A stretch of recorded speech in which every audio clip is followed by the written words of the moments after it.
இளம் விஞ்ஞானி விருது வழங்கும் விழா குமரி அறிவியல் பேரவை சார்பில் ஆற்றூரில் நடைபெற்றது.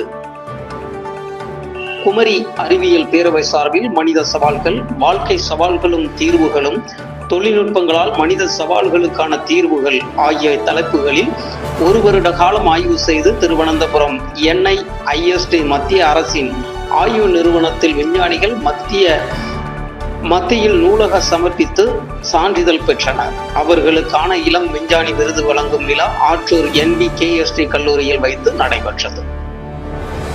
குமரி அறிவியல் பேரவையானது 2002ஆம் ஆண்டு முதல் இந்த விருதினை குமரி மாவட்டத்தில் உள்ள அரசு மற்றும் தனியார் பள்ளியில் பயிலும் 8வது வகுப்பு மாணவ மாணவிகள் 9 கட்ட தேர்வுக்கு பின்னர் தேர்ந்தெடுக்கப்பட்டு அவர்களுக்கு ஓராண்டு காலம் பல ஆய்வு நிறுவனங்களில் பயிற்சி வழங்கப்பட்டு அதில் தேர்ச்சி பெற்றவர்களுக்கு இளம் விஞ்ஞானி விருது வழங்கி வருகிறது.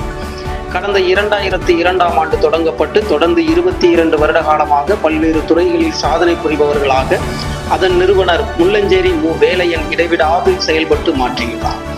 இந்த ஆண்டு தேர்ச்சி பெற்ற 80 மாணவ மாணவிகளுக்கு கடந்த 18/5/2024 அன்று ஆற்றூர் NBKST கல்லூரியில் வைத்து விருதுகள் வழங்கப்பட்டு கௌரவிக்கப்பட்டது. இந்நிகழ்ச்சியில் சிறப்பு விருந்தினராக இந்திய விண்வெளித்துறையின் திரவ இயக்க தந்தையாகவும் இந்திய கடல் மேம்பாட்டுத்துறையின் முன்னாள் செயலாளருமாகிய டாக்டர் AE முத்துநாயகம் விருது வழங்கி கௌரவித்தார்.